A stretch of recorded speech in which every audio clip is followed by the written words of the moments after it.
Bien, bonjour à tous.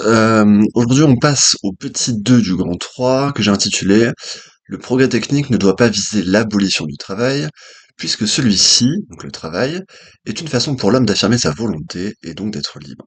En effet, c'est dans cette section qu'on va revenir sur cette idée que j'avais annoncée dès le début de la partie, à savoir que se débarrasser du travail, ce n'est peut-être pas une fin en soi, c'est peut-être pas un but, et que donc peut-être que le travail peut nous apporter quelque chose, qui n'est pas seulement une contrainte, mais quelque chose qu'on pourrait choisir d'une part, qui d'autre part pourrait nous permettre d'affirmer une forme de liberté. Alors vous voyez que vous n'avez pas de texte pour ce passage. Il se trouve que l'idée à laquelle je vais faire allusion vient d'un philosophe allemand qui s'appelle Hegel. Avec Hegel, on est donc fin XVIIIe siècle, début XIXe. Il s'agit d'un philosophe particulièrement technique, très difficile à lire, et donc pour moi c'était pas possible d'isoler un passage pour vous le donner parce que il faut clairement avoir un peu de bouteille, ça se lit pas comme ça. Donc c'est moi qui vais vous le résumer directement. Alors, donc il sera question d'un ouvrage qui s'appelle la phénoménologie de l'esprit, et d'un passage très célèbre de cet ouvrage qui s'appelle la dialectique du maître et de l'esclave. Bon, je vais le, je vais le réinterpréter un peu de façon à ce que ça colle avec notre leçon. Hegel nous demande d'imaginer la situation suivante. Il nous demande d'imaginer un champ de bataille, par exemple un champ de bataille grec. Imaginons une bataille, je sais pas, entre les Athéniens et les Spartiates, ce qui est arrivé un certain nombre de fois dans l'histoire grecque quand même. Imaginons que les deux armées se soient allègrement massacrées et qu'il ne reste plus que deux soldats sur le champ de bataille, chacun d'une armée différente, et qu'ils se livrent un combat à mort. Bon. Hegel suppose que celui qui va dominer, celui qui va survivre, sera celui qui préfère la liberté à la vie. C'est-à-dire que celui qui prendra le dessus sur son adversaire sera aussi celui qui acceptera de mettre en danger son existence pourvu qu'il conserve sa liberté. Finalement, il dira je préfère encore mourir plutôt que d'être fait esclave. Parce que c'est ça qui arrive au vaincu sur le champ de bataille dans le monde grec, il est transformé en esclave qui ira servir le vainqueur. Donc, le vainqueur, il préfère encore mourir plutôt que d'être réduit en esclavage. Le vaincu, à l'inverse, voudra à tout prix préserver sa vie et acceptera l'esclavage euh, pourvu qu'on conserve sa vie. Donc, Hegel nous demande d'imaginer ce qui se passe à la fin de ce duel. L'un remporte la victoire sur l'autre, et le second dit bah ok, je veux bien devenir ton esclave, mais il faut que tu me sauves la vie. Donc imaginons que l'Athénien remporte la victoire, et l'Athénien emmène le Spartiate chez lui, à Athènes, et en fait donc, tout à fait légalement dans le droit athénien, il en fait son esclave. Qu'est-ce qui se passe? Au début de cette histoire, vous allez voir que ça va être très important de comparer le début et la fin de l'histoire. Au début de cette histoire, on a donc un esclave qui dépend pour sa vie du maître. C'est-à-dire que le maître a épargné son existence, et donc, pour cette raison, l'esclave dépend du maître pour sa subsistance, pour un certain nombre de choses. C'est-à-dire que la vie de l'esclave dépend du bon vouloir du maître. Ça, je l'ai dit en cours, mais je le répète. Dans le droit athénien, le maître a un droit de vie et de mort sur son esclave. Donc à partir de là, qu'est-ce qui se passe? Eh bien, l'esclave va évidemment travailler pour le maître. C'est la première fonction d'un esclave. On va lui confier toute une gamme de tâches. On va lui confier, par exemple, le jardinage, c'est-à-dire le fait de cultiver la terre, de produire des légumes ou des fruits dans le jardin. On va lui confier l'entretien de la maison, l'entretien des sols, éventuellement des quelques fenêtres, mais c'était rare d'avoir des fenêtres à cette époque. On va lui confier un certain nombre de tâches. Pas seulement des tâches physiques d'ailleurs, mais aussi des tâches intellectuelles. Il arrivait que l'esclave de la maison soit le précepteur des enfants, soit le maître des enfants. Donc, forcément, l'esclave doit avoir quelques rudiments de géométrie, de grammaire, il doit connaître un peu la poésie homérique, parce que l'essentiel de l'enseignement grec, en tout cas à l'époque classique, c'est Homère. On apprend des passages de l'Iliade et de l'Odyssée, on les récite, on les commente. Forcément, le maître des enfants devra connaître la poésie de Homère. Il devra également faire la lecture à toute la maisonnée. Parce que oui, la lecture en silence, la lecture dans sa tête, chez les Grecs, ça n'existe pas. Quand on lit quelque chose, on le lit toujours, presque toujours, à voix haute. Et on le lit aussi pour d'autres personnes. Dans la mesure où l'écrit reste relativement rare, ça coûte très cher d'écrire quelque chose et de conserver de l'écrit, eh bien, on n'aura pas beaucoup d'exemplaires, par exemple des pièces de théâtre ou encore des textes de loi. Et donc, un texte, ça se lit à toute une maisonnée, donc aux femmes, aux enfants, aux autres esclaves, ça se lit en public, quoi. Et donc, ça, ce sera souvent un rôle confié à l'esclave. Ça implique que l'esclave sache lire. Et oui. Donc, si vous voulez, en travaillant pour le maître, l'esclave devra apprendre à maîtriser toute une série de techniques, toute une série de d'arts. Le mot grec pour technique, c'est vraiment art. Hein, techné, ça se traduit souvent par art, ou par savoir-faire, si vous voulez. Donc l'esclave va devoir maîtriser une série de techniques pour pouvoir travailler pour le maître. Et donc, dans ce processus, qu'est-ce qui se passe? Ben, il se passe que l'esclave progresse. L'esclave apprend. Il apprend la technique agricole, la technique de la lecture, la technique de la démonstration géométrique, et ce faisant, même s'il effectue ses tâches pour le compte du maître et de la maisonnée dans laquelle il travaille, il devient également capable de les réaliser pour lui-même. C'est-à-dire qu'à partir du moment où vous savez par exemple cuisiner pour d'autres gens, bah, vous savez aussi cuisiner pour vous.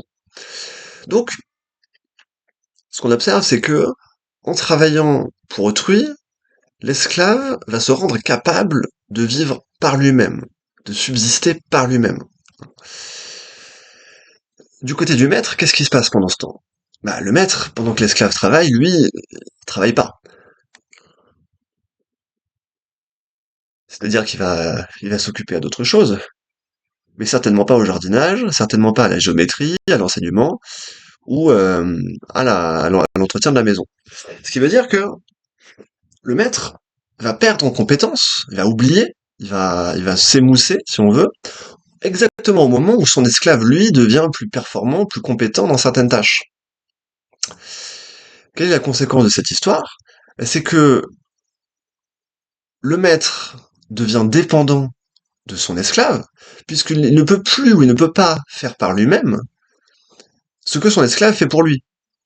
Et inversement, l'esclave devient indépendant du maître, puisque l'esclave, à force de travailler et à force d'acquérir certaines compétences, se rend indépendant du maître dont il dépendait au début.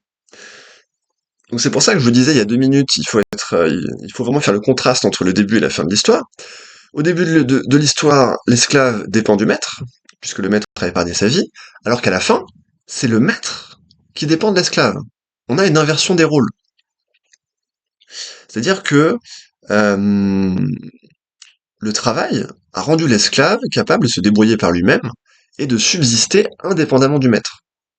Inversement, l'absence de travail, donc la l'oisiveté c'est l'absence de travail, l'oisiveté a rendu le maître incapable de subsister par lui-même et il finit par dépendre de son esclave. Et c'est cette ambiguïté que vous voyez dans un certain nombre de pièces de Molière, par exemple dans Don Juan, c'est que finalement, il y a une forme de dépendance de celui qui ne travaille pas par rapport à celui qui travaille. C'est toute l'ambiguïté de la relation de servitude et de la relation de domesticité en général. C'est pour ça que dans le théâtre français, vous avez souvent des personnages de domestiques astucieux, intelligents, adroits, et qui vont finir par abattre tout le travail à la place de leur maître. Et ça montre bien que la relation maître-esclave, elle n'est pas aussi unilatérale qu'il y paraît, et qu'en réalité, la dépendance réelle s'exerce dans l'autre sens. Il y a une dépendance juridique de l'esclave vis-à-vis du maître, mais il y a une dépendance matérielle du maître vis-à-vis de l'esclave. Alors, qu'est-ce qu'on tire de ça?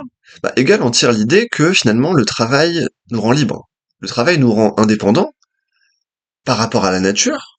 Ça, c'est une idée qu'on a déjà évoquée.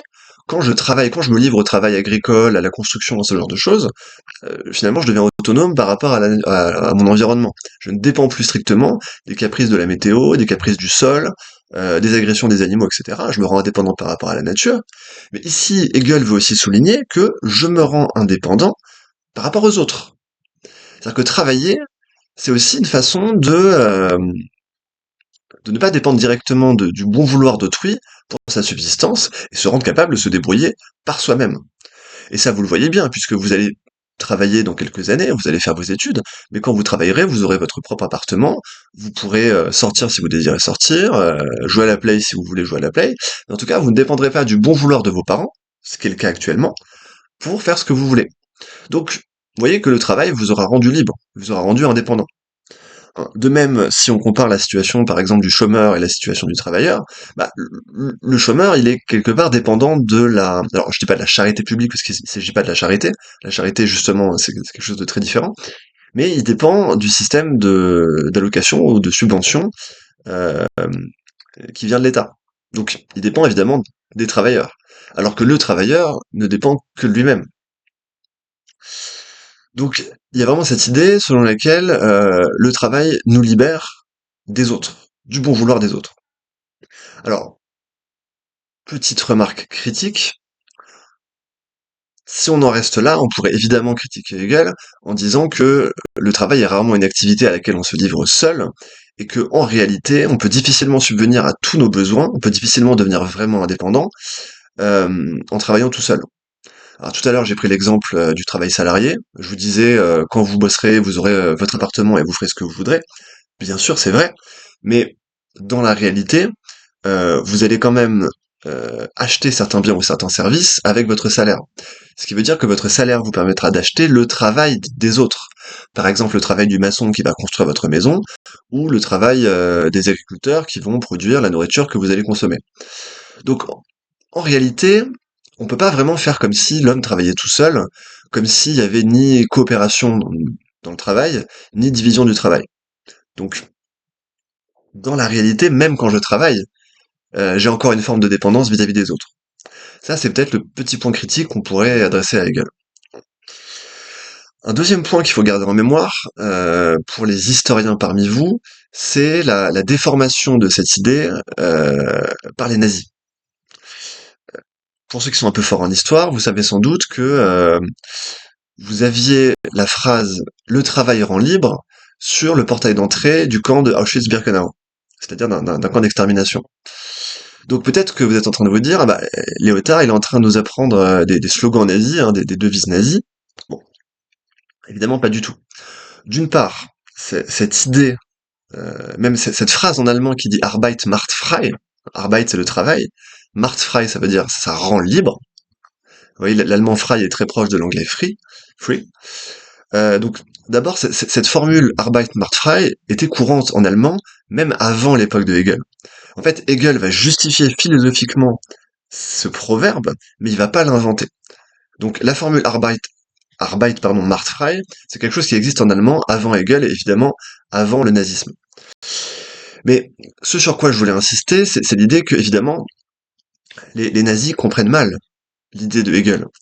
Parce que, euh, en fait, quand il y a écrit Arbeit macht frei sur le portail de Auschwitz, il y a une méprise, il y a une caricature du travail, dans le sens où ce qu'on exige des détenus dans les camps de concentration et dans les camps d'extermination, ce n'est précisément pas du travail. C'est plutôt de la torture. Par exemple, il est arrivé qu'à Auschwitz, on demande à des prisonniers de prendre un énorme bloc de ciment et de le pousser à l'autre bout de la cour. Puis l'après-midi, on leur demandait la tâche exactement inverse, à savoir de prendre le même bloc de ciment et de le remettre à l'endroit initial. C'était une tâche absolument épuisante, qui n'avait d'autre but que d'infliger des souffrances aux prisonniers et de les humilier. Mais donc là, c'est tout à fait faux de prétendre qu'il s'agit d'un travail, puisque c'est une opération qui ne produit rien. On a rappelé dans l'introduction que le travail, c'est une action productive. Le travail produit quelque chose. Si votre activité ne produit rien, on peut quand même remettre en question le fait qu'il s'agit d'un travail. Il s'agit peut-être d'un divertissement. Après tout, par exemple, quand je danse, je produis rien. C'est sans doute pour ça qu'il s'agit pas d'un travail. Alors, on pourrait éventuellement raffiner un peu, on pourrait s'interroger sur le cas de la danse professionnelle. Est-ce que quand je fais du ballet devant un auditoire, est-ce que je suis pas en train de produire peut-être du plaisir ou du divertissement? Est-ce qu'il s'agit pas d'une production? Bon, on pourrait en discuter, mais à première vue, il n'y a pas de production tangible, et donc il n'y aurait pas de travail. Il n'y aurait pas vraiment de travail. Donc effectivement, on peut pas dire que ce qui se passait dans les camps relevait du travail parce que précisément, c'était de la torture, c'était pas du travail. Donc je faisais juste cette petite remarque, au cas où les historiens parmi vous seraient choqués par la formule «le travailleur en libre». C'est vrai que cette formule-là était employée par les nazis, mais ce n'est pas une formule nazie. C'est vraiment enfin, je veux dire, c'est pas une formule vraiment hegelienne, au sens où ce qu'on faisait dans les camps n'était pas du travail. Voilà. Donc, qu'est-ce qu'on en retient pour notre leçon?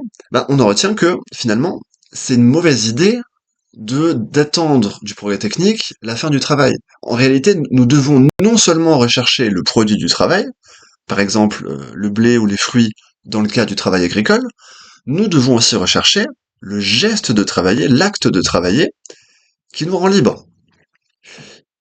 Il nous rend libres essentiellement au sens où il va nous procurer des capacités, il va développer en nous certaines facultés qui nous permettent d'être indépendants. Et ici, vous voyez que c'est pas exactement un argument moral. L'argument moral, ce serait de dire que finalement, le travail nous donne certaines vertus. Vous savez, il y a une vieille idée conservatrice qui consiste à dire il faut travailler parce que le travail, ça nous apprend la patience, ça nous apprend à supporter la souffrance, ça nous apprend à coopérer avec d'autres gens. Bref, ça nous apprend des choses qui sont bonnes moralement. Ça forge le caractère. Ça, c'est ce que vous pouvez entendre peut-être de la part de vos grands-parents, si vous avez encore vos grands-parents. Les vieux, ils ont tendance à dire, voilà, le travail, ça forge le caractère, faut travailler jeune, ça apprend la vie, quoi. Ben, ça, c'est pas exactement l'argument de Hegel. C'est pas l'argument de Hegel.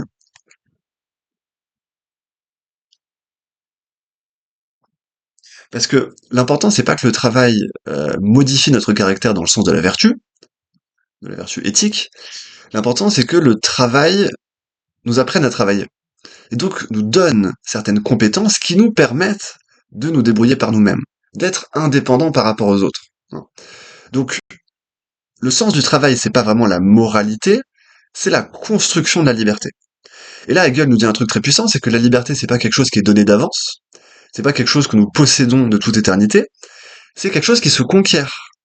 C'est quelque chose qui s'acquiert à travers une certaine opération qui est le travail. Je ne suis pas libre avant de travailler, je deviens libre en travaillant.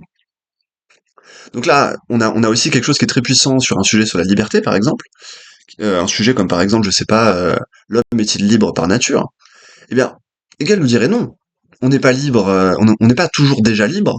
On conquiert la liberté en faisant l'opération justement de contraindre la nature, en résistant à la nature et en imposant notre volonté à la nature. C'est comme ça qu'on devient libre, c'est comme ça qu'on acquiert la capacité de nous débrouiller par nous-mêmes. Voilà. Alors, une fois qu'on a dit ça, une fois qu'on a dit finalement il faut conserver le travail, hein, on a besoin de cette activité de travailler, on n'a pas seulement besoin du produit du travail, on a aussi besoin du fait de travailler, il reste à résoudre le problème principal, que j'avais annoncé à la fin de la deuxième partie, à savoir comment fait-on pour que le progrès technique n'asservisse pas le travail à la machine? Comment fait-on pour finalement faire servir le progrès technique à un travail libre, et pas à un travail esclave, et pas à une servitude? Donc dans le petit 3, on verra deux conditions. Finalement, pour que le progrès technique libère le travail, c'est-à-dire qu'il retire au travail ce qui peut avoir de dégradant, de pénible ou d'aliénant, il faut deux conditions. Première condition, que le travailleur conserve l'initiative intellectuelle du travail, petit a, et petit b, que le travailleur puisse se reconnaître dans son ouvrage. On verra ces deux conditions dans la ou les vidéos suivantes, je sais pas encore si j'en ferai une ou deux.